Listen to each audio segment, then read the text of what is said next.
بسم اللہ الرحمن الرحیم ان اللہ وملائکتہ یصلون علی النبی یا ایھا الذین آمنوا صلوا علیہ وسلموا تسلیما اللہم صل علی سیدنا ونبینا وشفیعنا ومولانا محمد وعلی آل محمد وبارک وسلم۔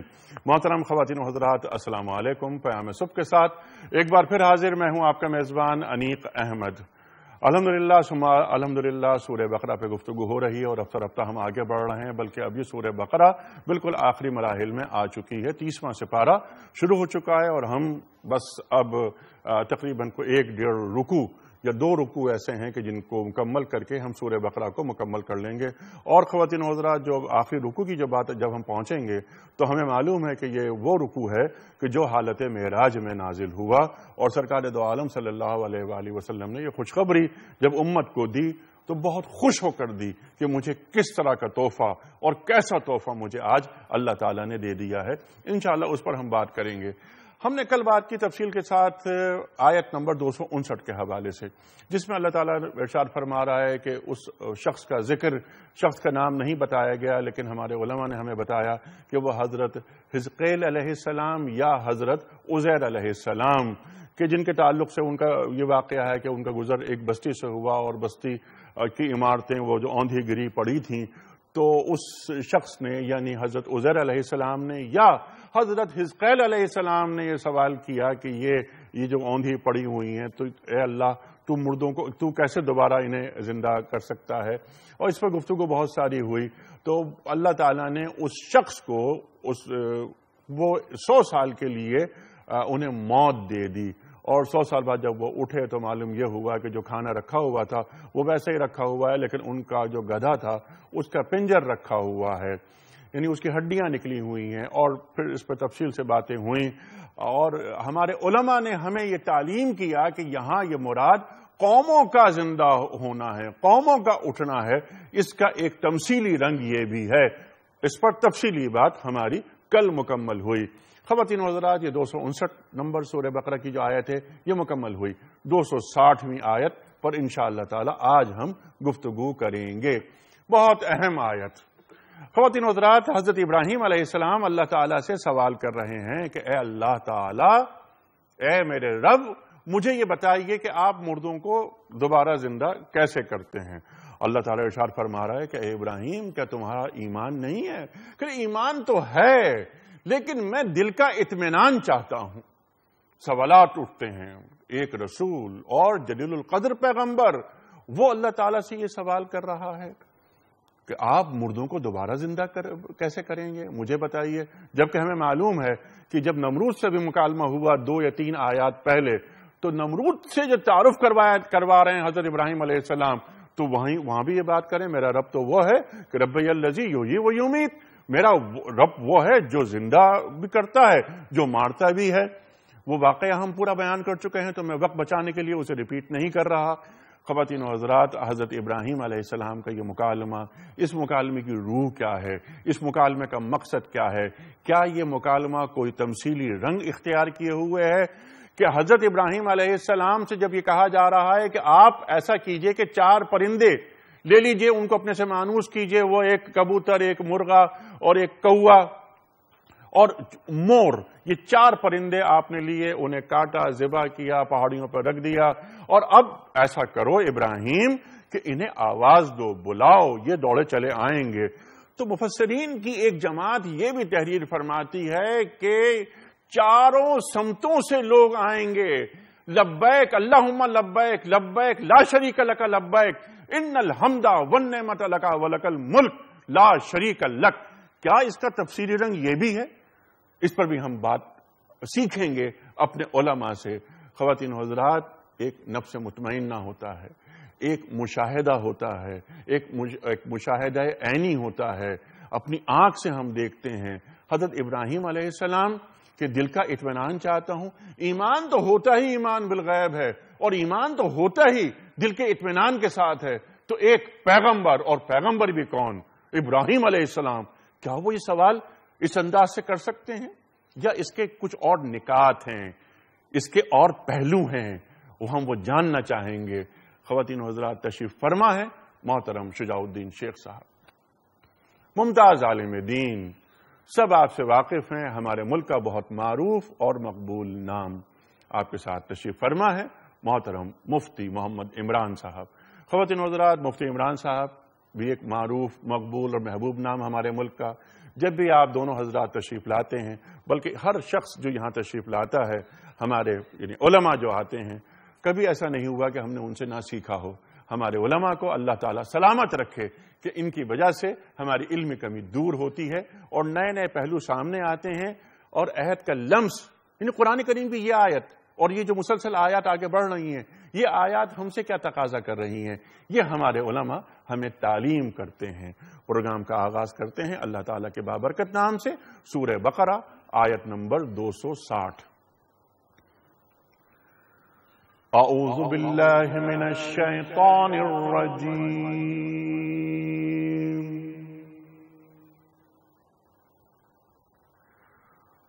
بسم اللہ الرحمن الرحیم،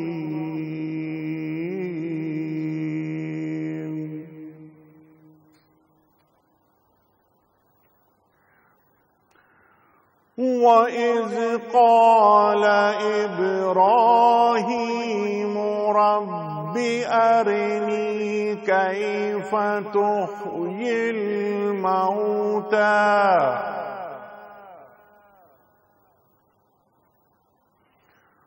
قَالَ أَوَلَمْ تُؤْمِنْ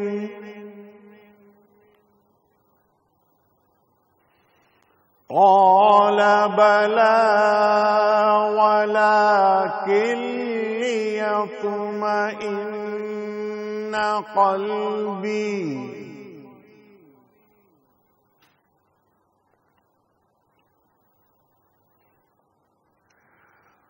قال فخذ أربعة من الطير فصرهن إليك ثم اجعل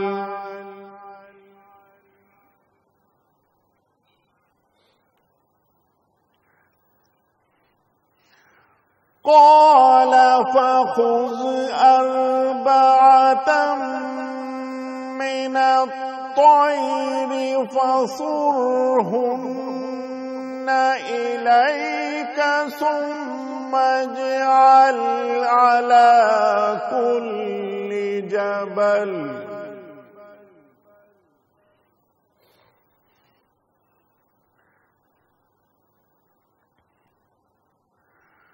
ثم اجعل على كل جبل منهن جزءا ثم ادعهن يأتينك سعيا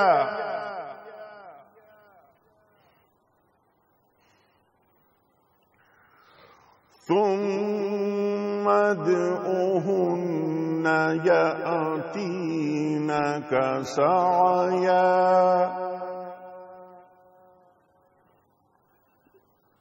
واعلم أن الله عزيز حكيم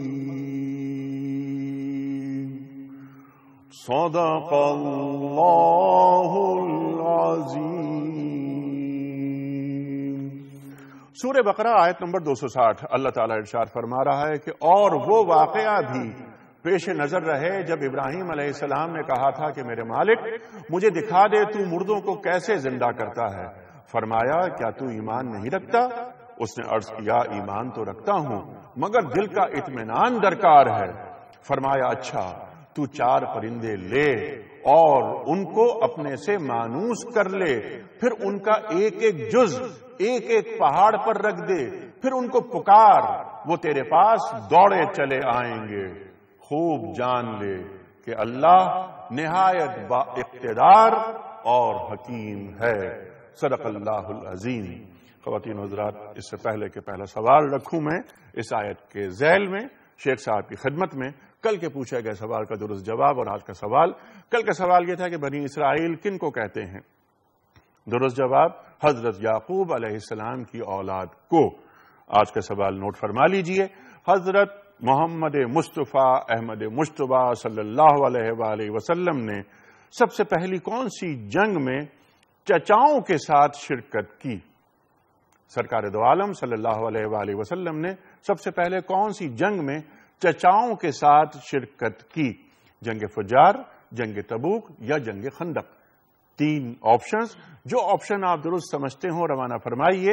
ہمارے فون نمبرز 00922 343000980 اور 981۔ ہمارا ای میل ایڈریس ps@dunyatv.tv۔ SMS کا نمبر 3031۔ شیخ صاحب کی خدمت میں پہلا سوال آج کے پروگرام کے حوالے سے۔ شیخ صاحب، یہ اچانک ایک نیا موضوع، نئی آیت یہ سامنے آتی ہے، یعنی حضرت حزقیل اور حضرت عزیر علیہ السلام کا واقعہ ایک دم ختم ہوا۔ حضرت ابراہیم علیہ السلام فرما رہے ہیں کہ اے اللہ، اے میرے رب، مجھے بتا تو مردوں کو زندہ کیسے کرتا ہے؟ یہ کیا ہے اس کا پس منظر؟ نحمدہ و نصلی علی رسولہ الکریم، اما بعد، بسم اللہ الرحمن الرحیم۔ اگر ربط کلام کو ہم لے کر چلیں تو آیت الکرسی میں رب العالمین کا تعارف اور اللہ کی ذات و صفات کا تذکرہ تفصیلاً آیا، اور وہ تھا رکوع نمبر 34 سورۃ البقرہ کا۔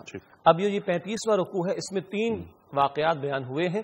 پہلا واقعہ بھی ابراہیم علیہ السلام کا، اور آج تیسرا واقعہ یہ بھی ابراہیم علیہ السلام کو، درمیان میں وہ دوسرا واقعہ جس کے حوالے سے یہ رائے کہ آیا وہ عزیر علیہ السلام کا، حزقیل علیہ السلام کا ہے۔ مگر ان تینوں واقعات میں اگر ہم دیکھیں تو آیت الکرسی میں اللہ رب العالمین کا جو تعارف پیش کیا گیا، اسی ذات بابرکات کے کمالات کا تذکرہ آ رہا ہے۔ وہ ایک فکری سطح پر اور علمی سطح پر اگر آیت الکرسی میں بیانات تھے رب کائنات کی عظمت کے حوالے سے، تو اس 35ویں رکوع میں رب کائنات کے کمالات اور عظمتوں کا عملی اظہار ہمیں دکھائی دے رہا ہے، پہلی بات۔ دوسری بات یہ ہے کہ اللہ رب العالمین سے پیغمبروں کا تعلق وہ تو ایسا ہے کہ اس کو سمجھنا ہم عام انسانوں کے بس میں نہیں ہے۔ ہم تو صحابہ کرام میں سے کسی ادنا صحابی کے ایمان کی کیفیت کو نہیں سمجھ سکتے، تو چاہے جائے کہ کسی پیغمبر کا معاملہ اور ان کا رب کائنات کے ساتھ تعلق وہ ہمارے فہم سے بالاتر ہے۔ لیکن یہ بات کہ ابراہیم علیہ السلام اللہ تعالیٰ سے سوال کر رہے ہیں تو یہ ذرا عجیب محسوس ہوتی ہے، یہ اردو کا عجیب ہے، عجیب محسوس ہوتی، لیکن بات عجیب ہے نہیں۔ بات کیا آ رہی ہے؟ سوال کہ اے میرے رب، آپ کیسے زندہ کریں گے مردوں کو؟ اللہ تعالیٰ نے فوراً سوال کیا، ایمان ہے کہ نہیں؟ فرمایا، عرض کی کہ بلا، ایمان تو ہے۔ حاصل کلام یہاں جو سوال ہے وہ عام افراد کے سوالات کی طرح نہیں، جس کو آج کی اصطلاح میں ہم کہتے ہیں کہ آرگیومنٹ کرنا یا کاؤنٹر آرگیومنٹ کرنا یا ماننے سے فرار اختیار کرنا۔ نبی کا طرز عمل معاذ اللہ ایسا ہو ہی نہیں سکتا، بلکہ فرما رہے کہ بلا مانتا ہوں، وَلَٰكِن لِيَطْمَئِنَّ قلبی، اے میرے رب، میں نے اپنے دل کا اطمینان حاصل کرنا ہے۔ اچھا، یہ کیوں حاصل کرنا ہے؟ اس لیے کہ پیغمبروں نے اتمام حجت کرنا ہوتا ہے اپنی اقوام پر یا امتوں پر یا لوگوں پر، اور اس اتمام حجت کے لیے یقین قلبی کی انتہا، باطنی بصیرت کی انتہا عطا کرنے کے لیے اللہ رب العالمین پیغمبروں کو مشاہدات کراتے ہیں۔ مثلاً یہاں تو سوال کا انداز ہے، مگر سورۃ الانعام میں ہم چلے جائیں تو وہاں تو اللہ نے خود ارشاد فرمایا، وَكَذَلِكَ نُرِي إِبْرَاهِيمَ مَلَكُوتَ السَّمَاوَاتِ وَالْأَرْضِ لِيَكُونَ مِنَ الْمُوقِنِينَ۔ اللہ فرماتے اس کائنات اور اس بادشاہت جو کائنات کی ہے، اس کے آثار مشاہدات ہم نے ابراہیم علیہ السلام کو کرائے، لِيَكُونَ مِنَ الْمُوقِنِينَ، تاکہ وہ یقین کرنے والوں میں سے ہو جائیں۔ کس درجے کا یقین؟ کہ جس کے نتیجے میں وہ بصیرت پیغمبر کو عطا ہو کہ وہ لوگوں پر اتمام حجت کر سکے۔ یہ بہت اہم ہے۔ اتمام حجت کا حاصل یہ ہے کہ دو ٹوک انداز میں لوگوں کے سامنے پیغام حق پیش ہو جائے اور فرار کے موقع نہ رہے۔ قیاسات پہ گھومتے رہتے ہو، ہم مشاہدات تمہارے سامنے بیان کر رہے ہیں۔ ایک تو بڑا نقطہ جو آپ نے بیان فرمایا، لیکن یہاں پر ایک ہے جو یہاں پر لفظ آ رہا ہے، وہ آ رہا ہے قال اولم تؤمن، تؤمن کے یہاں لفظ ہے، کیا تمہیں ایمان نہیں ہے؟ بلا ہے، ایمان ہے، اطمینان قلب چاہیے۔ اطمینان قلب کیا یعنی کہ بغیر ایمان ہو سکتا ہے؟ دیکھیے، ایمان کے بھی درجات ہوتے ہیں۔ آپ سورۃ البقرہ کے شروع میں آ جائیں، ھدی للمتقین الذین یؤمنون بالغیب، پہلے ایمان آتا ہے، اور تھوڑا آگے چل کر آتا ہے وبالآخرۃ ہم یوقنون، تو ایمان کی اگلی منزل یقین بھی کہہ سکتے ہیں اسے ہم، اور ایمان ایک ایسی شے جو مستقل بڑھتا رہتا ہے، یعنی عام افراد کے لیے کہوں گا، پیغمبروں کے لیے نہیں، عام افراد میں تو گھٹتا بھی رہے گا، وہ نیک اعمال کے نتیجے میں ایمان اگر بڑھتا ہے تو بد اعمالیوں کے نتیجے میں ایمان گھٹتا بھی ہے۔ اب آئیے پیغمبروں کی سطح پر ان کے ایمان اور پھر یقین اور پھر اطمینان قلب اور پھر وہ اس انتہا پر کہ پورے یقین کے ساتھ وہ اتمام حجت کر سکیں، یہ مسلسل اضافہ در اضافہ در اضافہ اللہ پیغمبروں کے ایمان کے اعتبار سے فرماتے رہتے ہیں۔ سبحان اللہ، سبحان اللہ، پیغمبروں کے ایمان کے حوالے سے فرماتے رہتے ہیں اللہ تعالیٰ، یا آپ فرما رہے ہیں۔ یہ اس پر بھی بہت سا کلام ہو سکتا ہے کہ پیغمبروں کا ایمان اور پیغمبروں کا ایمان، اور پھر ان پیغمبروں میں حضرت ابراہیم علیہ السلام کا ایمان، ابو الانبیاء۔ مفتی صاحب اسی بات کو لے کر ہم آگے چلیں، سمپل سوال، اس کے بعد ہم ذرا اس کی ڈیٹیلز میں جائیں گے کہ یہاں پر جو حضرت ابراہیم علیہ السلام فرما رہے ہیں، جو قرآن کریم میں آئی بات، یہ ایسی ہی بات ہے یا اس کی کچھ تہداریاں ہیں؟ ارشاد۔ بسم اللہ الرحمن الرحیم۔ دیکھیں صاحب، بڑا وسیع موضوع ہے اور بڑا اس کے اندر توجہ سے ہمیں باتوں کو کرنا بھی پڑے گا، سننا بھی پڑے گا اور سمجھنا بھی پڑے گا۔ سب سے پہلے ہم ناظرین کی آسانی کے لیے علم کے درجات بیان کر دیتے ہیں۔ علم کے 3 درجے عموماً بیان کیے جاتے ہیں۔ پہلا درجہ ہوتا ہے جس کو ہم علم الیقین کہتے ہیں، دوسرا عین الیقین کہتے ہیں، تیسرا حق الیقین کہتے ہیں۔ آسان مثال میں یوں سمجھ لیجئے کہ ہم تمام لوگوں کو یہ پتا ہے کہ یہ انگلی ہے، اگر اس پہ چھری ماری جائے گی، کٹ لگے گا، خون بہے گا، تکلیف ہوگی، یہ علم الیقین ہے۔ عین الیقین یہ ہے کہ میں اپنی انگلی کو کاٹ لوں، آپ خون گرتا ہوا دیکھیں اور میری انگلی کو اس طرح جھٹکتا ہوا دیکھیں، آپ کو اندازہ ہو جائے گا کہ عمران صاحب کی انگلی پر چھری لگی، خون گرا، میں نے آنکھوں سے دیکھا، اس کو تکلیف ہوئی یا ہاتھ جھٹک رہا ہے، یہ عین الیقین ہو گیا۔ حق الیقین یہ ہو گیا کہ آپ اپنی انگلی کو خود چھری سے کاٹ لیں تو اب اس کی تکلیف بھی محسوس کر رہے ہیں، یہ تیسرا درجہ ہو گیا علم کا۔ اب تیسرے درجے والے اور پہلے درجے والے کے علم میں زمین آسمان کا فرق ہے۔ بالکل اسی طرح میں اور آپ یا ہماری طرح کا عام انسان جب ایمان لے کر آتا ہے تو وہ علم الیقین ہوتا ہے، جس کو ایمان بالغیب ابھی حضرت نے بیان فرمایا۔ نبی کا مسئلہ کیا ہے؟ نبی کا مسئلہ جس طرح ابھی شیخ صاحب نے فرمایا، اس کو امت پر حجت تمام کرنی ہوتی ہے، اتمام حجت کرنا ہوتا ہے۔ اب یہ جو گزشتہ واقعہ جو 2 آیت قبل حضرت ابراہیم علیہ السلام کا مکالمہ تھا نمرود سے، تو اس سے جب آپ نے یہ بات فرمائی بھائی میرا اللہ تو وہ ہے جو زندہ کرتا ہے مارتا ہے، ٹھیک ہے، اس نے ایگزامپل دی، کہا بھائی میں بھی زندہ کرتا ہوں مارتا ہوں، اور یہ آپ پہلے ڈسکس کر چکے ہیں، اس نے یہ کر کے دکھا دیا۔ اب اس کے بعد جب ایک مفسر یہ بھی بات لکھتے ہیں کہ جب یہ مکالمہ ہو رہا تھا اور ابراہیم علیہ السلام نے کہا بھائی میرا رب زندہ کرتا ہے مارتا ہے، تو نمرود نے جواب میں یہ پوچھا بھائی آپ نے دیکھا؟ تو حضرت ابراہیم علیہ السلام پریشان ہوگا کیونکہ آپ نے آنکھوں سے مشاہدہ نہیں کیا تھا۔ ٹھیک ہے، اب جب اس درجے پر آئے، لیکن یہ جو نمرود کا سوال قرآن کریم میں نہیں ہے۔ ہاں یہ سوال نہیں ہے، بالکل قرآن کریم میں نہیں ہے، لیکن مفسر کی ایک رائے اس میں یہ بھی ہے کہ یہ سوال آپ سے پوچھا گیا تو آپ تھوڑا سا پریشان ہو گئے، اسی لیے علماء نے ایک اور واقعہ بھی لکھا ہے، اور وہ واقعہ یہ لکھا ہے کہ آپ ایک مرتبہ ایک رستے سے گزر رہے تھے، ٹھیک ہے نا، مفسرین نے تفسیر مظہری میں بھی یہ بات لکھی ہوئی ہے، آپ رستے سے گزر رہے تھے تو آپ نے دیکھا کہ ایک گدھا مردہ پڑا ہوا ہے سمندر کے کنارے پر، تو جب سمندر کا پانی چڑھتا تو سمندری جانور اس گدھے کے پاس آتے اور اس کے اوپر منہ مارتے، اور جب وہ پانی واپس چلا جاتا تو پھر زمینی جانور آتے اس مردہ گدھے پر منہ مارتے۔ تو آپ نے دیکھا کہ ایک ہی گدھا ہے، اس کو زمینی جانور بھی کھا رہے ہیں اور سمندری جانور بھی کھا رہے ہیں، تو آپ نے اللہ سے یہ سوال پوچھا یا اللہ یہ تو کس طرح سے اس کو دوبارہ زندہ کرے گا، ٹھیک ہے نا، ایک کویسچن یہ بھی تھا۔ تو ہم ذرا سے پہلے علم الیقین اور عین الیقین کی بات کو پہلے طے کر لیں، پھر آگے چلتے ہیں۔ تو اب ابراہیم علیہ السلام نے اپنے علم کو مقام علم الیقین سے بڑھا کر عین الیقین پر لے جانے کے لیے اللہ سے یہ سوال پوچھا یا اللہ کیف تحیی الموتیٰ، تو کیا اس کی ضرورت پیغمبروں کو ہوتی ہے؟ دیکھیں میں نے آپ سے یہ بات کی کہ جب امت پر حجت کو تمام کرنا ہوتا ہے تو اس کے اندر ایک تو ایمان بالغیب ہے، یقیناً وہ نبی کا امتی سے سب سے افضل ہوتا ہے، اچھا ٹھیک ہے، لیکن ایک اس سے بلند مقام ہے کہ جہاں پر شک و شبے کی گنجائش بھی ختم ہو جاتی ہے۔ تو نبی نے اس درجے کا سوال کیا کہ کیف تحیی الموتیٰ، مجھے وہ پروسیجر بتائیے، وہ طریقہ کار بتائیے، وہ منہج بتائیے، وہ میکینزم بتائیے، وہ میکینکس بتائیے کہ جس سے یہ سارا کام ہوگا۔ یہ تھا عین الیقین۔ لیکن میں آپ کو ایک اضافی بات یہ کر دوں کہ ہمارے نبی علیہ الصلوۃ والسلام کیونکہ افضل الانبیاء ہیں، تو اللہ رب العزت نے آپ کو عین الیقین سے بڑھا کر حق الیقین کا درجہ عطا فرمایا تھا. اس لیے جب آپ معراج کی شب گئے تو جنت کو اور دوزخ کو اپنی آنکھوں سے مشاہدہ کر کر آئے تھے، یعنی اس کیفیت کا بھی آپ نے اپنے اندر فیل کر لیا تھا، محسوس کر لیا تھا جو اس وقت میں جنتیوں کو ہوگی جو وہاں پر جنت میں داخل کیے جائیں گے. تو حضرت ابراہیم علیہ السلام بیسیکلی دوسرے درجے کی بات کر رہے ہیں جو کہ عین الیقین کا درجہ ہے. اب ہم یہاں پر ایک بڑا خوبصورت نقطہ آپ کی خدمت میں عرض کر دیتے ہیں اگر آپ اجازت دیں. ارشاد. اور وہ نقطہ تصوف کے حوالے سے شیخ اکبر محی الدین ابن عربی علیہ رحمہ نے بیان فرمایا. صاحب کیا نقطہ لکھتے ہیں؟ آپ فرماتے ہیں کہ بزرگان دین کی دو کیفیات ہوتی ہیں. ایک کیفیت وہ ہوتی ہے جو ان کی سیر اللہ ہوتی ہے، یعنی وہ زمین سے اللہ کی طرف سیر شروع کرتے ہیں. جب اللہ کا ولی ابتدا میں ذکر اذکار کرتا ہے، مراقبہ کرتا ہے، یا میں اور آپ اور ہم اور آپ ذکر اذکار کرتے ہیں، تو ہماری روح جو ہے وہ اللہ رب العزت کی جناب میں حاضر ہونا شروع ہوتی ہے، یعنی ترقی کرتی ہے. یہ وہ وقت ہوتا ہے کہ جب کسی ولی سے کرامات کا ظہور ہونا شروع ہو جاتا ہے، کیونکہ وہ عالم بشریت سے نکل رہا ہوتا ہے اور روحانیت کی جانب اس کی معراج ہونا شروع ہو جاتی ہے.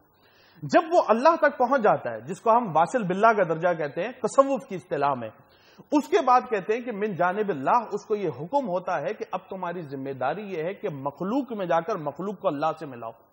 اب اس کی سیر دوبارہ شروع ہوتی ہے جس کو سیر من اللہ باللہ کہتے ہیں، کہ اللہ کی جناب سے سیر شروع ہوئی اور اس کی مدد و نصرت کے ساتھ وہ مخلوق میں آ کے مخلوق کو ملانے کا کام کرے گا. یہ وہ کیفیت ہوتی ہے کہ محی الدین ابن عربی علیہ رحمہ فرماتے ہیں کہ اب وہ واپس بشریت میں آ رہا ہوتا ہے، تو اس کے اندر وہ جو عروج کے ٹائم ایک کیفیت پیدا ہو رہی ہوتی ہے کہ وہ تمام اسباب اور متعلقات سے آزاد ہو رہا ہوتا ہے. اب وہ اس کیفیت میں دوبارہ آنا شروع ہو جاتا ہے، جس کا نتیجہ یہ ہوتا ہے اس کے اندر ایک خوف اور ایک رعب اس کے اندر پیدا ہو جاتا ہے. کہتے ہیں یہ جو کیفیت ہے، اس کیفیت سے اس وقت حضرت ابراہیم علیہ السلام وہ اس میں موجود تھے کہ نبی اپنی معراج کر کر اب واپس عوام کے اندر آ رہا تھا، عوام کے اندر تبلیغ دین کرنے کے لیے. تو اب اس نے اس مقام کو طلب کیا جو کہ عین الیقین کا مقام تھا. اب فرمایا میرے رب مجھ کو بتا کیف تحیی الموتیٰ، تو کس طریقے سے مردوں کو زندہ کر دے گا. تو اللہ رب العزت نے پھر آپ سے یہ سوال عوام الناس کے لیے پوچھا کہ اولم تؤمن، بھئی کیا تمہیں ایمان نہیں ہے؟ تو آپ نے اس بات کا اظہار کس طرح فرمایا؟ بلا میرے رب مجھے ایمان ہے کیونکہ میں تو سب مشاہدہ کر کے آ رہا ہوں. وَلَكِنْ لِيَطْمَئِنَّ قَلْبِي، لیکن اطمینان قلب کے لیے میں تیری بارگاہ میں سوال کرتا ہوں کہ مجھے اب عین الیقین کے درجے پر فائز فرما. سبحان اللہ سبحان اللہ سبحان اللہ. اور درجات بھی بالکل واضح کر دیے آپ دونوں حضرات نے. کچھ سوالات لیتے ہیں آج کے پروگرام کے حوالے سے، اس کے بعد اسی بات کو آگے بڑھائیں گے. جناب والا سوال دکھائیے کہ جو سوال پوچھا جا رہا ہے شیخ صاحب سے اور مفتی صاحب سے.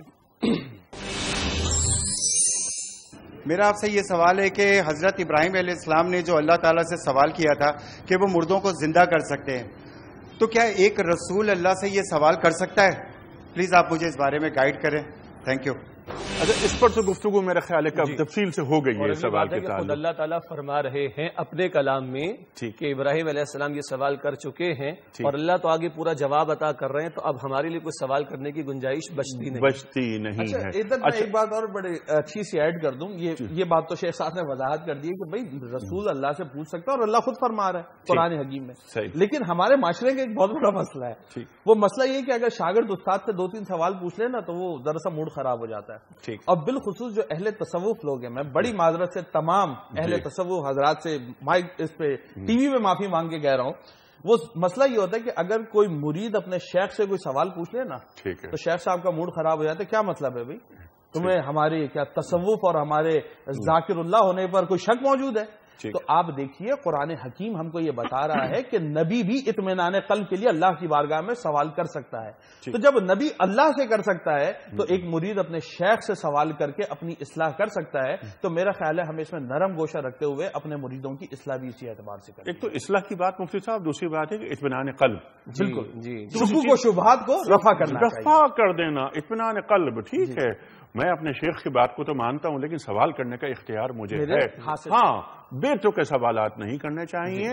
اس پر بھی بہت سی گفتگو ہو چکی ہے ہمارے پروگرامز کے اندر کہ حضرت موسیٰ علیہ السلام کی امت نے بے تکے سوالات، غیر ضروری سوالات کیے، لیکن سرکار دو عالم صلی اللہ علیہ وسلم کے صحابہ نے 13 یا 15 یا 14 سوال یا 14 قرآن میں ذکر ہوئے جی، اور اس میں اصول یہ کہ وہ سوال جو ہمارے عقیدے عمل اور نجات سے تعلق رکھتا ہو وہ قرآن میں بھی ہیں، وہ احادیث میں بھی ہیں، مگر بے تکے اور بیجا سوالات جو کہ موسیٰ علیہ السلام کی قوم بھی کر رہی تھی اس سے ہمیں منع کیا گیا. اور مسلم شریف کی روایت ہے کہ پچھلی امتیں اپنے انبیاء سے اختلاف اور بیجا سوالات کی وجہ سے ہلاک کی گئی. جی بالکل ٹھیک ہے. اب اسی بات کو آگے بڑھاتے ہیں. اس پہ گفتگو آپ دونوں حضرات نے بہت تفصیلی عطا فرما دی. اب اللہ تعالیٰ فرما رہا ہے ابراہیم علیہ السلام سے کہ ایسا کرو کہ 4 پرندے. اچھا تفصیل نہیں ہے ان پرندوں کی لیکن مور، کوا، کبوتر اور مرغ کے حوالے سے جی مرغ، یہ 4 پرندے ان کو ذبح کرو. پہاڑی پر رکھ دیا گیا اور وہ چاروں دوڑتے ہوئے آئیں گے. ارشاد فرمائیے. اس میں دیکھیے یہ جو سوال ہو رہا ہے نا اس میں ہمارے لیے بھی سمجھنے کو بہت کچھ ہے. پیغمبر کو تو یقین حاصل ہے ہی ہے، وہ مزید کی درخواست کر رہے ہیں اللہ تعالیٰ سے، مگر جو کچھ بیان کیا جا رہا ہے یہ ہماری اصلاح کے لیے ہے اور ہمارے فہم کے لیے اور ہماری سبق آموزی کے لیے. یہ بالکل ایسے ہی ہے کہ بعض مرتبہ صحابہ کرام نے کچھ سوالات اللہ کے رسول سے کیے ہیں علیہ السلام اور آپ نے تعلیم فرمائی تو وہ امت کے لیے رہنمائی کا ذریعہ ہے. اب بات آ رہی ہے کہ اللہ تعالیٰ نے یہ تو کلیئرٹی لوگوں کو عطا کر دی کہ ہمارے پیغمبر کو ایمان حاصل ہے، مگر اس میں وہ اضافہ یا اگلے درجے کی طرف جانے والی بات وہ ہمارے پیغمبر چاہ رہے اور اس کی بھی حکمت بتا دی گئی کہ اتمام حجت کرنا ہے تو پورے وثوق کے ساتھ اللہ کا پیغام بندوں کے سامنے پیش کریں. اب اللہ تعالیٰ فرما رہے کہ 4 پرندوں کو لے لیجئے اور انہیں اپنے آپ سے مانوس کر لیجئے. فَسُرْهُنَّ سارا یسیرو اس میں مانوس کرنے کا بھی مفہوم بیان کیا گیا اور ایک مفہوم یہ بھی بیان کیا کہ ٹکڑے ٹکڑے کرنا، اس پر بھی ہم بات کریں گے انشاءاللہ. بات آپ نے بیان فرما دی. کسی بھی حدیث میں ان پرندوں کی تفصیل بیان نہیں کی گئی، لیکن جیسے آپ نے فرمایا کہ مفسرین گفتگو کرتے ہیں. اچھا جب مفسرین گفتگو کرتے ہیں تو ان کے سامنے کچھ اقوال ہوا کرتے ہیں. وہ اقوال کبھی ممکن ہے صحابہ کے ہوں، تابعین کے ہوں، تبع تابعین کے ہوں یا پچھلی کتابوں کے ہوں. تو بہرحال کسی حدیث میں تو پرندوں کا ذکر نہیں، مگر جن 4 پرندوں کی طرف اشارہ کیا گیا اس پر بڑا کلام ہمارے مفسرین نے کیا. اگر وہ مرغ کی بات اگر آتی ہے تو اس میں وہ ایک شہوت کا مادہ بہت زیادہ ہوا کرتا ہے. اگر وہ کوے کا ذکر کیا جا رہا ہے تو اس میں حرص اور طمع اور لالچ بہت زیادہ ہوا کرتی ہے. اگر وہ کبوتر کی مثال بیان کی جا رہی ہے تو لکھنے والوں نے لکھا کہ وہ دنیا کی محبت کا عنصر اس میں بہت زیادہ غالب ہوتا ہے. اگر وہ مور کی بات کی جا رہی ہے تو وہ ایک اپنے آپ کے اندر فخر محسوس کرنا اور کبر محسوس کرنا اور بڑائی محسوس کرنا یہ مور کے اندر پایا جاتا ہے. گویا اگر ہمارے مفسرین نے ان چند پرندوں کے حوالے سے بات کی بھی ہے تو ان پرندوں میں وہ یہ صفات موجود ہیں کہ جو کہ منفی صفات ہیں اور بندہ اللہ کا قرب حاصل نہیں کر سکتا. پیغمبر کو تو حاصل ہے، بندہ اللہ کا قرب حاصل نہیں کر سکتا جب تک کہ ان صفات کو ذبح نہ کر دے. چاہے وہ حرص ہو، وہ حب دنیا ہو، وہ کبر اور تکبر کا معاملہ ہو، یا وہ شہوت کے کہنا چاہیے کہ لمٹ سے کراس کر جانے کا معاملہ ہو، جب تک ان صفات کو وہ ذبح نہیں کر دے گا وہ اپنے رب کا قرب حاصل نہیں کر سکتا. اب یہاں حکم دیا گیا کہ 4 پرندوں کو لے لیجئے، ان 4 پرندوں کو اپنے سے مانوس کر لیجئے، پتہ چل جائے کون ہے، کیونکہ کل یعنی آگے جب بڑھیں گے تو انہی کو اللہ تعالیٰ ابراہیم علیہ السلام کے سامنے بھیجیں گے. پھر یہ کہ ان کو ذبح کیا جائے، ان کا قیمہ بنایا جائے، ان 4 کا مکسچر کر لیا جائے اور پہاڑیوں پر رکھ دیجئے اور پھر پکاریے یأتینک سعیا. کہیں لکھا کہ چلتے ہوئے آئیں گے اور سعی میں ذرا تیز چلنا تو دوڑتے ہوئے آئیں گے. اور پھر تفصیل یہ بیان کی گئی جو پچھلا واقعہ تھا جناب عزیر علیہ السلام کے حوالے سے کہ وہ گدھا ہے، اس کی ہڈیاں موجود اور ہڈیاں جڑتی ہیں اور ان پر گوشت چڑھتا ہے اور اللہ اس گدھے کو زندہ کر کے کھڑا کر دیتے ہیں. یہ 1 2 3 4 پرندے اسی طرح ان کا ایک ایک جز جمع ہوتا ہے اور ابراہیم علیہ السلام کے سامنے ان کو پیش کر دیا جاتا ہے. ایک نقطہ سمجھنے کا یہ ہے، ہم مسلمان ہمارا اس کلام پر ایمان کی رب کائنات کا کلام ہمارے اطمینان کے لیے اس واقعے کا پڑھ لینا ہی کافی ہے، کیونکہ ہمارے ایمان ہے کہ رب کائنات کا سچا کلام ہے. اگر کوئی غیر مسلم ہوگا تو پہلے تو اس سے ڈیبیٹ ہوگی اللہ کو ماننے کے بارے میں، اور اگر وہ اللہ کو مانے گا تو پھر اللہ کے کلام کو ماننے پر ڈیبیٹ ہوگی، اور جب وہ اللہ کے کلام کو مان لے گا تو پھر میرے اور آپ کے لیے سمجھنا آسان ہو جاتا ہے کہ یہ ہمارے رب نے فرمایا. ایک نقطہ جس کی طرف آپ نے اشارہ کیا وہ بہت قیمتی ہے کہ آج تو پکار لگا رہے ان پرندوں کو اور وہ پرندے چلے آ رہے ہیں. کل ابراہیم علیہ السلام پکار لگائیں گے اللہ کے حکم پر کہ لوگوں کو حج کے لیے پکاریے اور حج کے لیے بلائیے، تو دنیا بھر سے لوگ چلے آئیں گے، دنیا بھر سے لوگ چلے آئیں گے، دنیا بھر سے لوگ چلے آئیں گے، اور لبیک اللہم لبیک لبیک لا شریک لک لبیک ان الحمد والنعمت لک والملک لا شریک لک، اس پکار کا یہ اظہار قیامت تک ہوتا چلا جائے گا۔ یہ گویا ایک خوبصورت لطیف اشارہ اس بات کی طرف بھی اس واقعے سے ہو جاتا ہے۔ سبحان اللہ، یہ بہت اہم نقطہ ہے، یہ بہت اہم نقطہ۔ میں چاہتا ہوں مفتی صاحب اس پر آپ تفصیلی کلام فرمائیے کہ کیا جو ایک لطیف نقطہ، تمثیلی رنگ، میں اس کو آگے بڑھاؤں گا اس بات کو، کیا ابراہیم علیہ السلام اللہ تعالیٰ سے یہ پوچھنا چاہ رہے تھے یا اس آیت میں یہ پوچھ رہے ہیں کہ آپ ایک مردہ قوم میں جان کیسے ڈالیں گے؟ دیکھیں، میں ذرا دو تین باتیں حضرت کی گفتگو میں صرف ایڈ کروں گا سعادت حاصل کرنے کے لیے، ورنہ ماشاءاللہ ہر بات کھول کر انہوں نے بیان کر دی ہے۔ ہم ذرا سا پہلے تصوف کا رنگ لے کر آتے ہیں، پھر اپنی بات کو گزشتہ کلام سے پیوستہ کر دیتے ہیں۔ تصوف میں دو مقام ہیں جو بڑے معروف ذکر کیے جاتے ہیں۔ ایک مقام ہے جس کو ہم فنا فی اللہ کہتے ہیں، دوسرا مقام ہے جس کو بقا باللہ کہتے ہیں۔ یعنی مقام فنا وہ ہے جس میں اپنی ذات کی نفی کر دی جائے، اور مقام بقا وہ ہے کہ اپنی ذات کو اللہ کے نام سے دوبارہ زندگی بخشی جائے۔ اب فنا فی اللہ کی کیفیت اس آیت کریمہ میں بیان کی جا رہی ہے۔ جس طرح شیخ صاحب نے اشارہ فرمایا کہ 4 پرندے ہیں جن کا مفسر کرام نے مختلف انداز میں ذکر کیا، اور ان کی صفات بھی بتا دی کہ جو مور ہوگا وہ تزئین و آرائش اور خوبصورتی اور فخر کی طرف جائے گا، مرغ ہوگا اس کے اندر شہوت اور لڑائی جھگڑے کا مادہ زیادہ پایا جاتا ہے، کوا ہوگا تو ذرا سا لالچی ہوتا ہے، اور چوتھا کبوتر ہوگا تو اس کے اندر جلد بازی کی صفت پائی جاتی ہے کہ وہ جلد بازی کرتا ہے اور بلندی پر جانا چاہتا ہے۔ حضرت انسان میں 4 صفات موجود ہیں۔ پہلی چیز، ہر بندہ خود کو خوبصورت محسوس کرنا چاہتا ہے اور دکھانا چاہتا ہے۔ دوسری چیز، لڑاکا ہوتا ہے، چھوٹی سی بات جو نفس کے خلاف ہو جائے اس پہ غصے کے اندر آ جاتا ہے۔ شہوت رانی اس میں موجود ہوتی ہے جو برق کی صفات ہیں۔ تیسرا، لالچ، کہ حل من مزید کی کیفیت ہر انسان میں موجود ہے۔ ایک دکان ہے تو 2 ہو جائے، ایک مکان ہے تو 2 ہو جائے، ایک گاڑی ہے تو 2 ہو جائیں، بڑھتی جائے، 2 ہوں تو 10 ہوں، 10 ہوں تو 50 ہو جائیں۔ ہر بندے کے اندر یہ کیفیت موجود ہے۔ اور چوتھی چیز جس کو ہم کبوتر والی کہتے ہیں، جلد بازی، کہ جو کام بھی میں کر رہا ہوں اس کا رسپانس فوراً ملے، اس کا ریٹرن فوراً ملے۔ اگر 10 روپے اللہ کے نام پر دیے ہیں تو اللہ نے فرمایا بھائی 10 دنیا 70 آخرت، تو جو 70 ہے وہ تو بعد میں دیکھوں گا، 10 پہلے دے دو اور جلد از جلد دے دو۔ یہ حضرت انسان میں کیفیت موجود ہے۔ اب بزرگ یہ فرماتے ہیں کہ فنا فی اللہ کا مقام یہ ہوگا کہ تو اپنی 4 کیفیات کی نفی کر دے، ان 4 کیفیات کو اللہ کے ذکر کی کثرت سے دبا دے، ان کو پیچھے ڈال دے، اور اس کے بعد اپنے آپ کو بقا باللہ کے مکان پر لے جائے، یعنی جس بات میں اللہ راضی ہے تو اس بات پہ راضی ہو جائے، اور جس کیفیت پر اللہ تجھے نہیں رکھنا چاہتا تو نہ رہنے پر راضی ہو جائے۔ یہ بقا باللہ کا مقام ہے، جس کے بارے میں سلطان باہو علیہ الرحمہ نے بڑا خوبصورت ایک جملہ کہا تھا، مرنے سے پہلے مر گئے باہو، مرنے سے پہلے مر گئے باہو، تا مطلب کو پایا ہوں۔ مطلب یہ ہے کہ تمہاری ساری خواہشات وہ مار دی جائیں اور تم اپنی خواہشات کو اللہ اور اس کے رسول کے تابع کر دو۔ جس طرح حدیث شریف میں بھی آتا ہے، نبی علیہ السلام نے فرمایا لا یؤمن احدکم حتی یکون ہواہ تبعا لما جئت بہ، کہ تم میں سے کوئی کامل ایمان والا ہو ہی نہیں سکتا جب تک اس کی خواہشات اس کے تابع نہ ہو جائے جو میں محمد رسول اللہ تمہارے لیے لے کر آیا ہوں۔ تو جب یہ کیفیت بندے میں آ جائے گی تو پھر وہ فنا سے بقا کے مقام پر پہنچ جائے گا۔ یہ ہو گئی ایک بات۔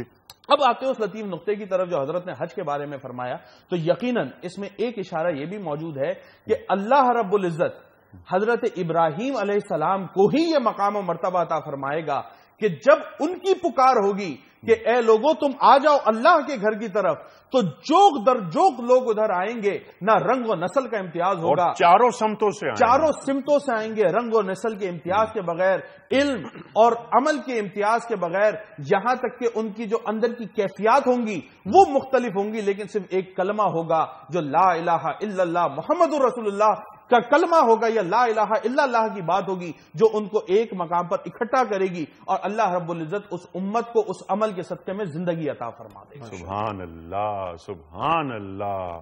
اور تو کیا میری مردہ قوم میں جان پڑ سکتی ہے؟ اس قوم میں روح آ سکتی ہے؟ یہ سوال کر رہے ہیں ابراہیم علیہ السلام اپنے اللہ سے۔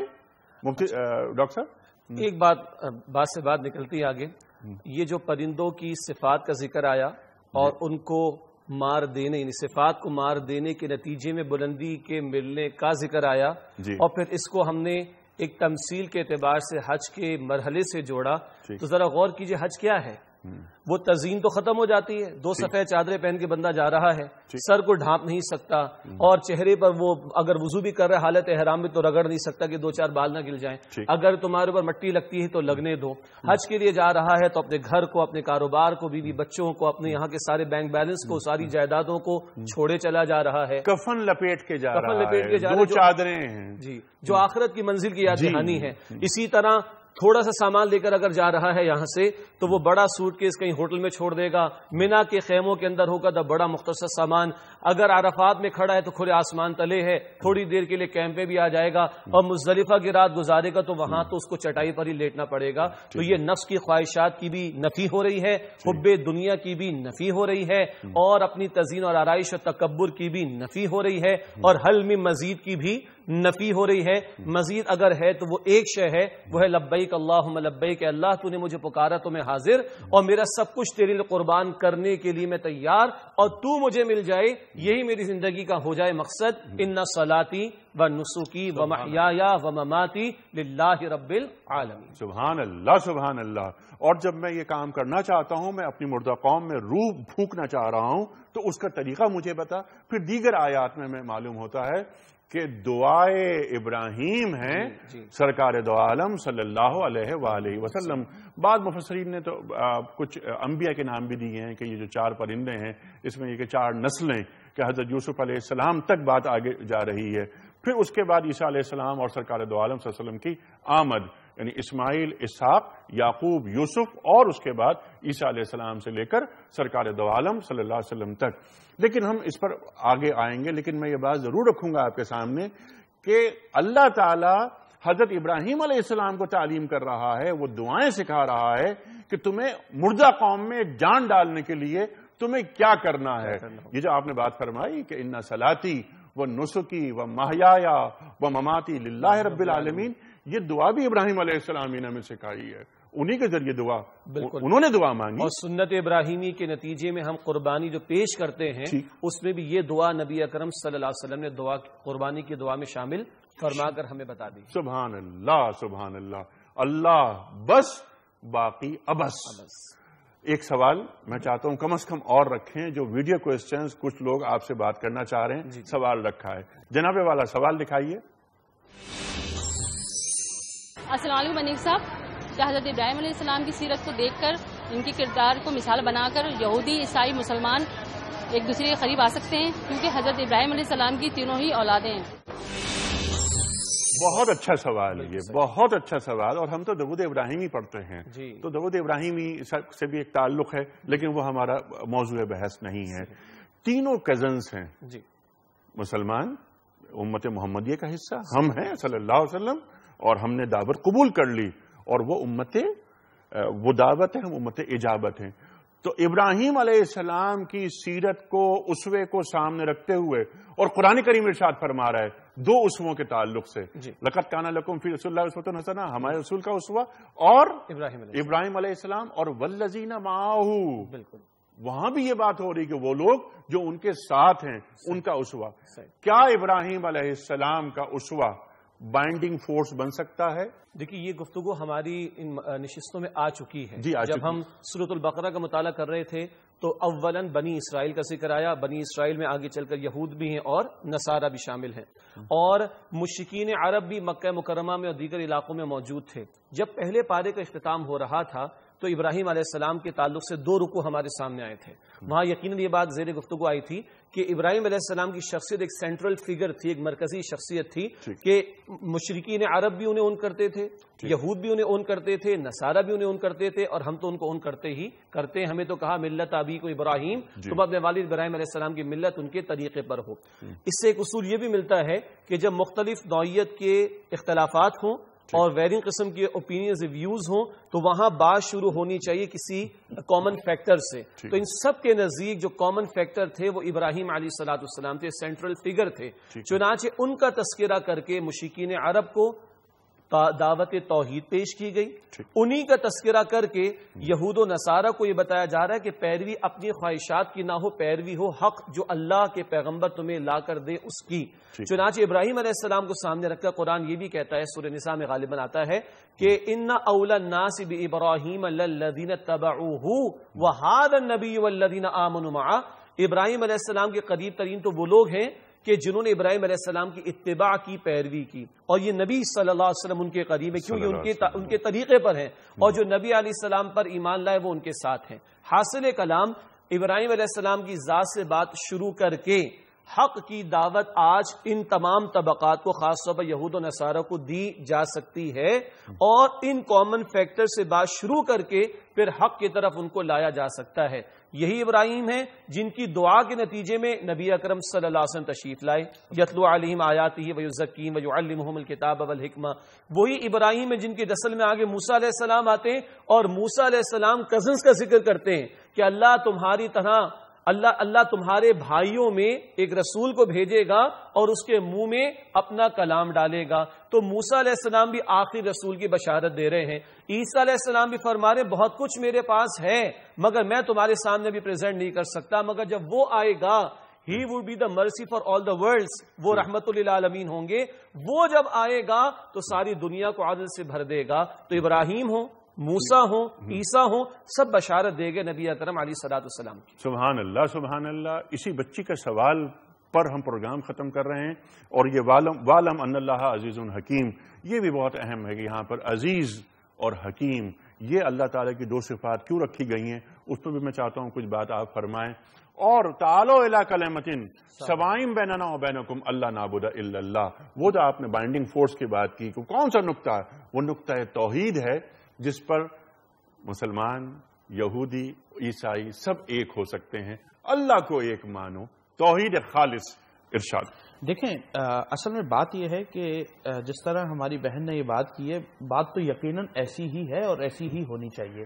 ایشو کہاں پر آگے کھڑا ہوتا ہے؟ ایشو آگے کھڑا ہوتا ہے کہ جب ہم ابراہیم علیہ السلام کی تعلیمات کو کھولتے ہیں نا، تو ہمارا کھولنے کا ایک اپنا انداز ہے. ہم اس کو کھولتے ہیں قرآن و حدیث کے مطابق. یہود اپنے انداز میں کھولتے ہیں، عیسائی اپنے انداز میں کھولتے ہیں. اس کا نتیجہ یہ ہوتا ہے کہ تعلیمات تو وہی ہوتی ہیں، لیکن اس کے جو پراسپیکٹرز ہیں اور اس کی جو مختلف ڈائمینشنز ہیں وہ اتنی زیادہ ڈائیورسیفائڈ کر دی جاتی ہیں کہ اس میں ملاپ کا چانس ختم ہو جاتا ہے. اسلام نے اسی لیے بڑا بہترین طریقہ اس کا دیا ہے. طریقہ یہ دیا ہے کہ نبی علیہ الصلوۃ والسلام کی دین اسلام کے اندر اس بات کی اجازت دی گئی ہے کہ یہود اور نصارہ کی جو بیٹیاں ہیں، اہل کتاب ہیں، ان سے نکاح کو جائز رکھا گیا ہے. اس کا فائدہ یہ ہوتا ہے کہ جب ان سے نکاح کیا جائے گا، ان کی بیٹیاں آپ کے گھر میں آئیں گی تو ایک تو قربت پیدا ہوگی. اس قربت کے نتیجے میں اب بیوی جو ہوگی وہ مرد کے تابع ہوتی ہے. اگر اس کو محبت اور پیار سے دین اسلام کی حقانیت اور تعلیمات کو بیان کیا جائے اور ابراہیم علیہ السلام کی وہ تعلیمات جو کما حقہ ہیں ان کو بیان کر کے اس بچی کو اپنی طرف مائل کیا جائے تو بہت رستے آگے تک کے کھولے جا سکتے ہیں اور لوگوں کو اکٹھا کیا جائے. سبحان اللہ. اس کے ساتھ ساتھ یہ بات کہ حضرت ابراہیم علیہ السلام کے اوصاف اور اسوہ ڈھونڈا جائے تو دو تین صفات جو توحید کی طرف آپ نے اشارہ فرمایا. ایثار، اپنا سب کچھ اللہ کی طرف رخ کر کے لٹا دینا. اب دیکھیں نا ایشو یہیں پہ کھڑا ہو جائے گا. ایثار ہمیں ملتا ہے ابراہیم علیہ السلام سے. کاش ان کی اسی صفت کو مسلمان، عیسائی اور یہود تینوں اکٹھا ہو کے اس صفت کو لے لیں. مفتی صاحب پروگرام کا وقت کیونکہ یہاں ختم ہو رہا ہے، اس لیے میں معافی چاہتا ہوں کہ آپ مزید بات فرمانا چاہ رہے تھے لیکن وقت نہیں ہے. ہمیں قرآن دازی بھی کروانی ہے. آپ اعلان بھی کریں گے آج کے ونر کا. خواتین حضرات، بہت ساری اہم گفتگو، بہت سے نکات سامنے آئے اور رفتہ رفتہ آتے چلے جائیں گے. خواتین حضرات، یہ قرآن کریم کی آیت ہم سے کیا تقاضا کر رہی ہے؟ یہاں پر عزیز اور حکیم جو دو صفات رکھی گئی ہیں کہ اللہ تعالیٰ مقتدر ہے، طاقتور ہے، جو چاہتا ہے وہ کرتا ہے. تو یہ قوموں کی زندگیوں میں روح پھونکنا یہ کون سا مشکل کام ہے؟ لیکن اللہ تعالیٰ کی سنت تبدیل نہیں ہوا کرتی. ہمیں وہ کرنا ہے جو اللہ تعالیٰ ہمیں قرآن کریم میں ہم سے مطالبہ کرتا ہے، تقاضا کر رہا ہے. وقت یہاں ختم ہو رہا ہے. کل انشاءاللہ تعالیٰ آیت نمبر 261 پر ہم بات کریں گے جس میں انفاق کی بات کی جا رہی ہے. خواتین و حضرات، سوال کل یہ رکھا تھا آپ کی خدمت میں کہ بنی اسرائیل کن کو کہا جاتا ہے؟ درست جواب حضرت یعقوب علیہ السلام کی اولاد کو.